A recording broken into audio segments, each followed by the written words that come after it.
Os números em Esperanto, petisco para quem pensa em aprender a língua. Esta é a parte 4. Então, se você não assistiu a parte 3, a parte 2 e a primeira parte, então é melhor você procurar aí no canal Esperanto do Zero para você assistir as anteriores, para você conseguir entender melhor o que eu vou falar aqui, tá? Esse aqui é um petisco para você saborear um pouco a língua e avaliar se você realmente sente se é para você aprender essa língua. Eu tenho certeza de que você vai concluir que sim. Então vamos lá, gente. Os números em Esperanto. Vamos revisar o que a gente aprendeu até agora. Você já aprendeu de 1 a 999.999. Então, como é que é de 1 a 10? Uno, du, tri, kvar, kvin, ses, sep, ok, nau, dek. Vamos continuar a leitura aí no slide que você está vendo. Dek uno, dudek, tridek, kvardek, cent, cent dudek tri, ducent, tricent, mil, do mil, sesdek mil, octcent mil, naucent, naudek, nau mil, naucent, naudek, nau. Agora que você já revisou isso e já está mais ou menos claro, né, já está mais ou menos se familiarizando com esses numerais em Esperanto, a gente vai entrar agora nos números ordinais.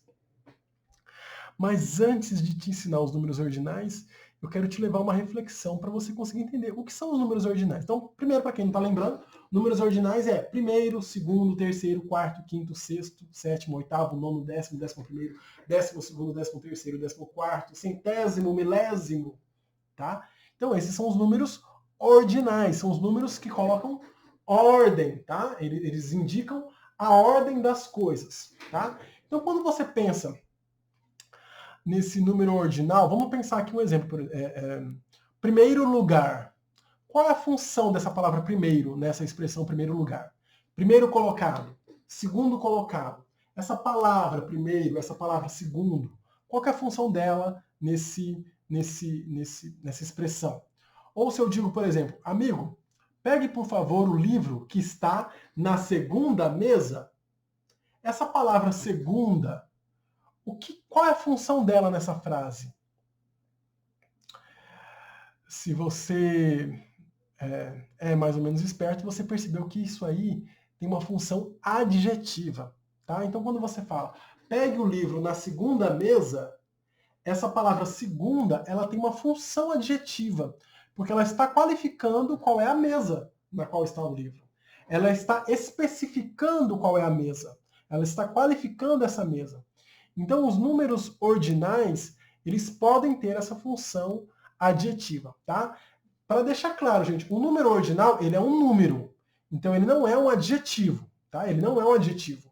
Mas ele tem uma função adjetiva, tá? Ele tem uma função adjetiva.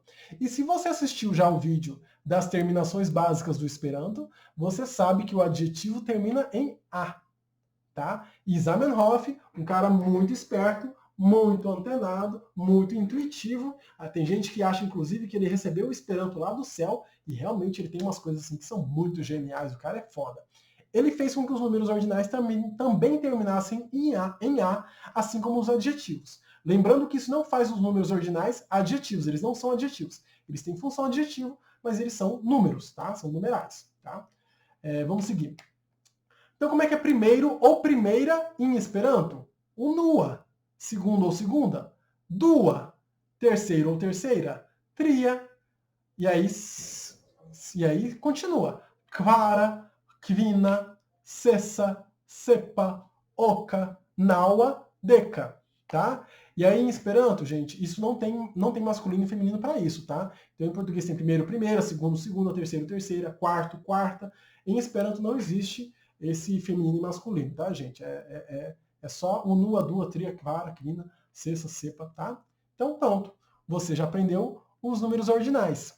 Vamos ver aí, é bom ver o centésimo, né? Como é que é centésimo? Santa. Como é que é milésimo? Mila, tá? Então, muito fácil. Você imagina em português para você aprender isso. Porque primeiro, né? A palavra primeiro. O que a palavra primeiro tem a ver com a palavra um? Não tem nada a ver. A palavra segundo. O que tem a ver com a palavra dois? Nada. Terceiro. Terceiro com a palavra três ainda tem o T, que é igual, né? Quarto, com quatro, né? Tem aí umas quatro consoantes, umas quatro letras aí parecidas, né? Quinto. O que quinto parece com cinco, né?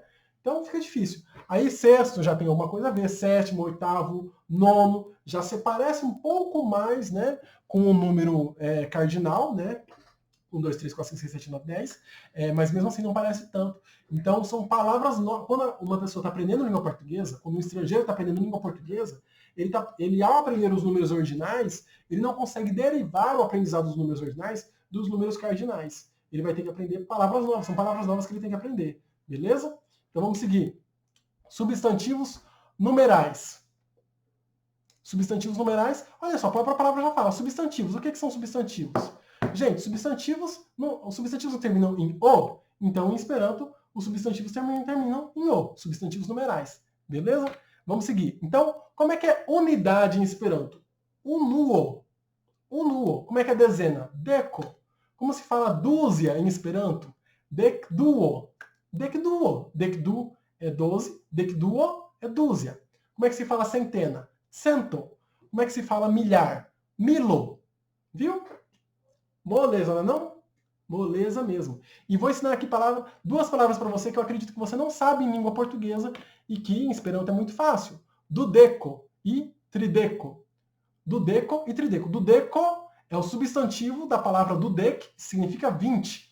Trideco é o substantivo da palavra tridec, que é 30, tá? Você sabe traduzir isso para a língua portuguesa? Olha só, aqui no Esperanto do Zero, você aprende também português. Então, dudeco, vintena, trideco, trintena. Viu que beleza? Você aprendeu palavra em português também. Vamos seguir. Advérbios ordinais. Então, os advérbios ordinais. Ah, gente, advérbio, né? Já está falando que é advérbio, não é? Então, se você já sabe que o advérbio termina em E, os advérbios ordinais terminam também em E. Mas o que são advérbios ordinais? Primeiramente, segundamente. Aliás, segundamente a gente não usa, né? A gente usa em português o quê? Em segundo lugar, em terceiro lugar. Em Esperanto é unue, due, trie. É só colocar a letra E no final. Pronto. E se você quiser falar, por exemplo, milésimamente, em mil lugar, em milésimo lugar, na verdade, né? Mille. Pronto. Umas coisas assim que em português já a gente não pensa muito, né? Como é porque a gente não usa isso, na verdade. Em Esperanto também a gente não usa, mas se você quiser, é fácil de você saber, porque é muito intuitivo. Beleza, gente? Acabou. Esses são os numerais em Esperanto, tá? Espero que você tenha gostado, espero que você tenha percebido que os numerais em Esperanto realmente é muito fácil, então vale a pena estudar Esperanto, porque você vai gastar pouco tempo para isso, tá bom? Aproveita para assistir alguns dos outros vídeos que vai aparecer aqui. Um outro que tem a ver com este assunto que a gente está conversando é fácil aprender Esperanto? É interessante esse, vale a pena assistir. Tem um outro que fala o Portugal dos idiomas. Esse também é interessante de assistir. Para quem está querendo saber se realmente é fácil aprender Esperanto ou não, está querendo decidir se vai ou não vai aprender Esperanto, tá aí 2 vídeos que eu estou recomendando para vocês. Tá bom?